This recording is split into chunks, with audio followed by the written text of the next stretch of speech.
ये बात साल 2014 की है। अलीगढ़ से दिल्ली रोड पर एक गांव लगता है। दरअसल उस गांव में फजर की नमाज का वक्त हो चला था। लोग मस्जिद में नमाज पढ़ने के लिए जैसे ही अपने घरों से निकलते हैं और मस्जिद का दरवाजा खोल के जब अंदर प्रवेश करते हैं तो मौलाना साहब की लाश पड़ी हुई थी और उस लाश को देखने के बाद हर किसी की आंखें खुली की खुली रह जाती हैं। दरअसल मौलाना साहब को बहुत बुरी तरह से मारा गया था। उनके जो शरीर के कुछ अंग थे वो भी बाहर निकल आते हैं क्योंकि उन्हें बहुत बुरी तरह से काटा पीटा गया था। दरअसल कातिल भी मस्जिद के अंदर ही मौजूद था और ये खबर पूरी गांव में फैल जाती है। बड़ी संख्या में लोगों का जमघेट भी लग जाता है। अब पूछा जाता है कि आखिरकार कत्ल क्यों किया है। कातिल की उम्र थी लगभग 12 या 13 साल के आसपास। बताया जाता है कि वो मौलाना साहब उस बच्चे का शारीरिक शोषण करते थे और वो बालक बर्दाश्त नहीं कर पाया, इसलिए वो ताक में बैठा हुआ था कि कब उसे मौका मिले और कब वो अपने इस रेप का बदला ले। आखिरकार मामला जब लोगों तक पहुंच जाता है तो दबी जवान में इस मामले को कहीं ना कहीं लोगों ने शांत करने की कोशिश की। बात पुलिस तक भी पहुंच जाती है। बताया जाता है कि जब कोई तहरीर मिलती नहीं है तो पुलिस भी इस मामले पर चुप्पी साध जाती है। और ये मौलाना जो रहने वाले होते हैं वो रहने वाले थे बिहार के। उनकी लाश को उनके परिवार के सुपुर्द कर दिया जाता है और ये मामला कहीं ना कहीं दबके रह जाता है। लेकिन गाहे बगाहे कभी भी इस मामले की चर्चा शुरू हो जाती है कि आखिरकार उस मौलाना की हत्या क्यों की गई थी। दरअसल आज की कहानी जो मैं आपको सुनाने जा रहा हूं, इस कहानी में भी लगभग कुछ ऐसा ही होता है। घटनाक्रम का जब खुलासा होता है तो लोगों को यकीन नहीं हो रहा था कि इस तरह की घटना कैसे हो सकती है और जब तक इस घटनाक्रम का खुलासा नहीं हुआ था तब लोग इस घटना को दूसरे रूप में देख रहे थे। दरअसल लोकसभा के चुनाव के लिए मतदान चल रहा था और मतदान के दौरान ही इस तरह से एक मस्जिद के मौलाना की हत्या होना यह अपने आप में कई तरह के सवाल खड़े कर रहा था। पुलिस और प्रशासन पर लगातार दबाव बन रहा था। जब पुलिस ने खुलासा किया तो लोग इस घटना को सुनकर भौचक्के के रह जाते हैं, सोचने पर मजबूर हो जाते हैं। आदाब, नमस्कार, सत श्री अकाल। मैं उस्मान सैफी। आज की जो सच्ची घटना मैं आपको सुनाने जा रहा हूँ, ये सच्ची घटना है राजस्थान प्रदेश का एक जिला है अजमेर और अजमेर का ही एक थाना लगता है रामगंज। दरअसल इसी रामगंज थाना क्षेत्र का एक इलाका है खानपुरा और इसी के पास एक गांव लगता है दोराई कंचन नगर। बात कर रहा हूँ 26 से 27 अप्रैल 2024 की रात 2 बजे के आसपास का मामला है। मोहम्मदी मदीना मस्जिद के अंदर बच्चे, करीब 5 बच्चे थे, वो रात में ही चीखते चिल्लाते हैं और यहाँ से दौड़ते हुए एक बालक पड़ोसी सरफराज होता है, उसके घर के दरवाजा जोर जोर से वो बच्चा पीटने लगता है, रोने लगता है। और जैसे ही वो लगातार दरवाजे को पीट रहा था, चीख रहा था, चिल्ला रहा था, सरफराज एकदम से आते हैं और आकर पूछते हैं कि बेटा क्या बात है, तुम क्यों चीख रहे हो। वो कहते हैं कि कुछ लोग हैं, मौलाना साहब को मार देंगे, आप जितनी जल्दी हो सके आप चलिए। वो जैसे ही सरफराज यहाँ से निकलते हैं तो मस्जिद के अंदर मस्जिद के बाहर 5 बच्चे थे, वो भी चीख रहे, चिल्ला रहे थे। और जब देखा जाता है तो वहाँ आसपास में कोई दिखाई नहीं देता। लेकिन चीख पुकार सुनने के बाद अब ना केवल सरफराज बल्कि आसपास के जितने भी लोग होते हैं वो जाग जाते हैं और जागने के बाद जैसे ही मस्जिद के अंदर प्रवेश करते हैं, जाकर देखते हैं तो मौलाना साहब की हालत कुछ खराब थी, यानी कि वो मर चुके थे। जब उनकी नब्ज को टटोलने की कोशिश की तो वो जब मर जाते हैं तो उसके बाद फिर लोगों में गुस्सा फैल जाता है, उबाल फैल जाता है। अब इस घटना की सूचना दी जाती है नजदीकी पुलिस स्टेशन रामगंज को। रामगंज के जो SHO होते हैं जिनका नाम रविंद्र सिंह खींची होता है, वो भारी पुलिस बल के साथ मौके पर पहुंच जाते हैं। मौके पर आने के बाद लोगों ने हंगामा करना शुरू कर दिया। लोगों को किसी तरह से शांत कराया जाता है, कहा जाता है कि आप शांत रहिए, हम इस मामले की जांच करेंगे, पड़ताल करेंगे। और देखते देखते बड़ी संख्या में लोग इकट्ठे हो जाते हैं। अब इस घटना की सूचना SSP को दी जाती है। SSP से IG, DIG तमाम बड़े अधिकारियों को सूचना दी जाती है और ये घटना कहीं ना कहीं थोड़ी ही देर में सोशल मीडिया पर वायरल भी होने लगती है कि मस्जिद के अंदर इस तरह से मौलाना साहब की हत्या कर दी गई है। एक तरफ तो चुनाव चल रहा है और दूसरी तरफ इस तरह से हत्या हो जाती है। तब पुलिस वाले पूछते हैं कि आखिरकार क्या मामला था, क्या नहीं था। तब 6 बच्चे उस मस्जिद में थे जो बच्चे मस्जिद में रहकर पढ़ाई कर रहे थे, लेकिन वो बच्चे यहाँ के नहीं थे, वो दूर दराज अलग के बालक थे। अब इस तरह से उन बच्चों से पूछा जाता है कि जब ये हत्या होती है तो तुम कहाँ थे और क्या बात थी। ये समझने की कोशिश करते हैं तो बालक बताते हैं कि 3 लोग थे जिन्होंने काले रंग के कपड़े पहने हुए थे, हाथों में उनके दस्ताने थे, साथ ही उन्होंने चेहरे को अपने मास्क से ढका हुआ था, सबके हाथों में डंडे और लाठियां थीं। और वो आते हैं, आने के बाद तुरंत ही मौलाना साहब पर टूट पड़ते हैं और जब हम लोग जाग जाते हैं, रोने लगते हैं, तो फिर वो कहते हैं कि अगर तुमने शोर मचाने की कोशिश की तो तुम्हें भी मार दिया जाएगा। अब मौलाना साहब को वो तब तक मारते हैं जब तक मौलाना साहब की मौत नहीं हो जाती है। इतना सुनने के बाद अब लोगों में उबाल फैल जाता है, गुस्सा आने लगता है कि आखिरकार ऐसा क्या है, जबकि मौलाना साहब का जो स्वभाव बहुत अच्छा, सबसे मिलनसार, किसी से कोई झगड़ा नहीं, कोई फसाद नहीं। दरअसल ये मौलाना उत्तर प्रदेश का एक जिला है रामपुर और रामपुर का ही एक जगह लगती है शहबाज रायपुर, वहां के रहने वाले होते हैं। लगभग 7 साल पहले वो रामपुर से आए थे इस अजमेर में और अजमेर में आने के बाद यहाँ पर एक सहायक के रूप में काम कर रहे थे। और जैसे ही सहायक के रूप में काम कर रहे थे तो 28 अक्टूबर 2023 को जो इस मस्जिद के मुख्य मौलाना होते हैं उनकी बीमारी के चलते मौत हो जाती है।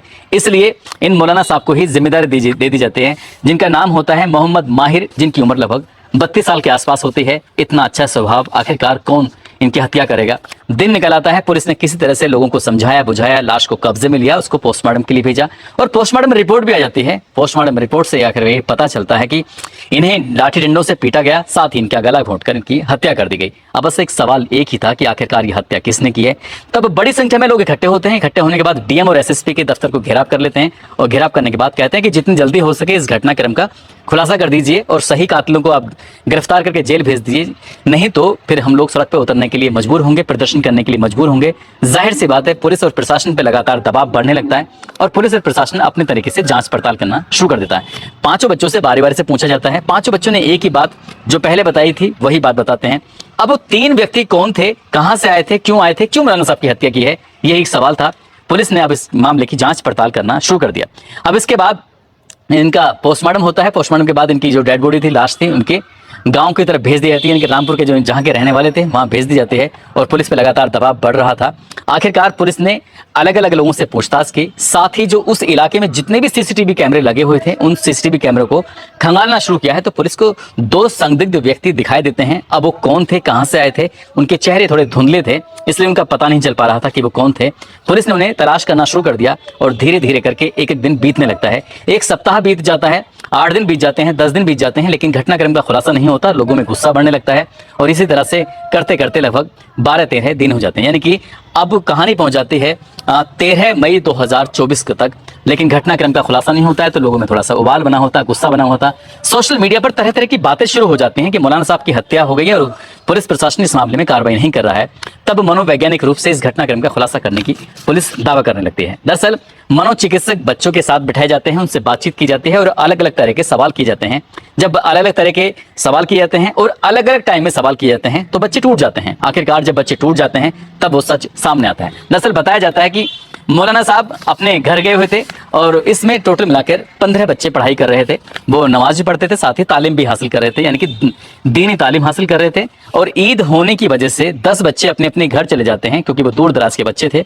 5 बालक मस्जिद में ही रह जाते हैं और मौलाना साहब भी अपने परिवार के साथ ईद मनाने के लिए गए थे।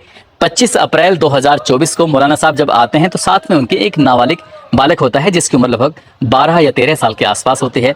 उस बालक को जब लाते हैं तो उन नए बच्चों से जो पहले से मस्जिद के अंदर मौजूद थे उनसे मुलाकात कराई जाती है, बातचीत कराई जाती है और मौलाना साहब उस बच्चे को लेकर अपने साथ सो जाते हैं। यानी कि रात में उस बालक का वो रेप कर देते हैं। उस बालक ने विरोध करने की कोशिश की, लेकिन मौलाना साहब ने कहा कि अगर तुमने शोर मचाने की कोशिश की या किसी को बताने की कोशिश की तो तुम्हारा हश्र बहुत ज्यादा बुरा हो जाएगा। इसलिए मौलाना साहब ऐसे बोल रहे थे, बालक डर जाता है। साथ ही बालक को उसको पैसे का लालच दे दिया गया था। उससे कहा कि बेटा अगर तुम किसी को नहीं बताओगे तो मैं तुम्हें पैसे दूंगा। वो बालक शांत हो जाता है।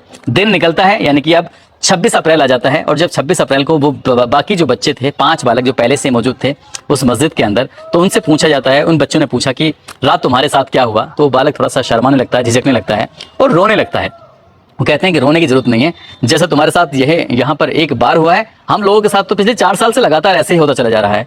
तभी यहाँ से प्लानिंग बनती है। वो बच्चे कहते हैं कि ठीक है, अगर ऐसा हो रहा है तो क्यों ना मौलाना साहब को रास्ते से हटा ही दिया जाए। अधिकतम बालक की उम्र थी 15 साल और कम से कम थी 10 या 11 साल के आसपास। उन 6 बालकों ने मिलकर एक प्लान बनाया। उन बालकों में से रात के 8 बजे के आसपास बच्चे जाते हैं सीधा मेडिकल स्टोर पर। जाकर मेडिकल स्टोर वाले से कहते हैं कि मौलाना साहब ने नींद की गोलियां मंगाई हैं, आप नींद की गोली दे दीजिए। मौलाना साहब नींद की गोली खा के सोते हैं। जब ऐसा बोला गया तो मेडिकल स्टोर से आराम से दवा मिल जाती है। मौलाना साहब गए होते बाहर खाना खाने के लिए। रात को 10 बजे जब वापस आते हैं तो वो बच्चों से पूछ रहे थे कि बच्चों तुम ठीक ठाक हो, क्या क्या कर रहे हो। उन्होंने कहा जी हमने रायता बनाया बूंदी का, क्या आप पीना चाहोगे।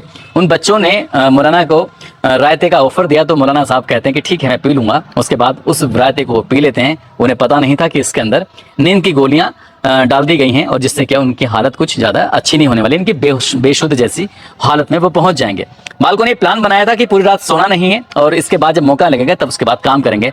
वो इंतजार करते हैं और मौलाना साहब की जब पहली आंख लगती है तो रात के फिर 2 बज जाते हैं। 2 बजे मौलाना साहब जब ये बच्चे उठते हैं, उठने के बाद बहुत तेजी के साथ डंडा उठाए जाते हैं और मौलाना साहब को मारना शुरू कर देते हैं। अब मौलाना साहब की आंख खुल जाती है। वो विरोध करने की उतनी स्थिति में थे नहीं। इसी बीच में बच्चों ने क्या काम किया, उनके गले में एक रस्सी का फंदा बनाया। 2-3 बच्चे इधर से खींच रहे थे, 2-3 बच्चे इधर से खींच रहे थे और वो तब तक पूरी ताकत से खींचते रहे जब तक क्या मौलाना का दम नहीं निकल जाता। मौलाना की मौत हो जाती है। तुरंत इन्होंने एक फैसला किया, यहाँ से जल्दी से निकलो। निकलने के बाद पब्लिक में शोर मचा दो कि 3 लोग आए थे। दरअसल पुलिस को सीसीटीवी कैमरे में 2 लोग तो जाते दिखाई दे रहे थे, लेकिन 3 लोग कहीं नहीं मिल रहे थे। लगभग 100 सीसीटीवी कैमरे खंगाले गए थे। पुलिस का शक यहीं बढ़ जाता है और फिर बच्चों से, क्योंकि बच्चे कभी झूठ नहीं बोलते, इसलिए उन पर यकीन भी कर लिया गया। लेकिन पुलिस ने जब फिर अपनी तरीके से पूछताछ की और मनोवैज्ञानिक तरीके से पूछताछ की, जब बच्चों के पास जाते हैं तो सच सामने आता है। और जब सच सामने आता है तो लोगों को यकीन नहीं हो रहा था कि जिस मौलाना का व्यवहार बहुत अच्छा था, जो सभी के प्रति ईमानदार थे, सबसे अच्छी तरह से बात किया करते थे, वो मौलाना 4 साल से बच्चों का यौन शोषण कर रहे थे और इस बात का किसी को कोई भनक ही नहीं लगती है। घटनाक्रम का खुलासा तो हो जाता है, लेकिन गांव के लोगों को यकीन नहीं हो रहा था। लेकिन ये भी कहा जाता है कि बच्चे कभी झूठ नहीं बोलते। बच्चों ने जो सच बताया, फिर लोगों को उस बात पर यकीन भी करना पड़ा। दोस्तों, इस पूरे घटनाक्रम को सुनाने का उद्देश्य किसी को परेशान करना नहीं है, किसी का दिल दुखाना नहीं है, बल्कि आपको जागरूक करना है, आपको सचेत करना है। आपको बताना है कि कहीं भी इस तरह से कहीं बच्चे अगर पढ़ रहे हैं तो अभिभावक यानी कि माता और पिता की जिम्मेदारी बनती है अपने बच्चों से इस तरह से बातचीत करते रहें। साथ ही आस पड़ोस के जो लोग हैं उनकी भी जिम्मेदारी बनती है कि वो भले ही चाहे कोई भी हो, लेकिन थोड़े बहुत शक की नजर से जरूर देखें कि कहीं ऐसा तो नहीं है कि बच्चे का शोषण हो रहा हो और वो बालक किसी से कहने की स्थिति में ना हो। अगर वो कहने की स्थिति में नहीं है तो जब बात हद से ज्यादा बढ़ जाती है, कहते हैं पानी सर से ऊपर पहुंच जाता है, तो फिर उसका तरीका कुछ इसी तरह से अपनाया जाता है। जिस तरह से मैंने कहानी की शुरुआत में कहा था कि एक 10-12 साल के बालक ने मौलाना साहब का पूरा पेट फाड़ दिया और उसके आंतें वगैरह सब बाहर निकल आती हैं। ठीक इसमें भी कुछ ऐसा ही होता है कि जब तक मौलाना साहब के प्राण नहीं निकल जाते हैं तब तक वो उन्हें मारते रहते हैं और उनके हत्या कर देते हैं। दोस्तों, जाते जाते आज हिसार के रहने वाले किरण भाटी हैं, आज इनका जन्मदिन है। इनको जन्मदिन की ढेरों सारी शुभकामनाएं, बहुत बहुत मुबारकबाद। साथ ही कुछ लोगों ने नाम लेने की अपील की, जिसमें नेतराम, अब्दुल मोहम्मद, तनवर, शाहिद अली, नौशाद अहमद, आसिफ अलवी, राजकुमार पटेल, कुलदीप सिंह, रजत झा, आनंद कुमार, देव कुमार शाह, फिरोज खान, अरमान गुज्जर, गोलू कुमार, सूरज कुमार। आप सब लोग अपना ख्याल रखें, सुरक्षित रहें। जय हिंद, जय भारत।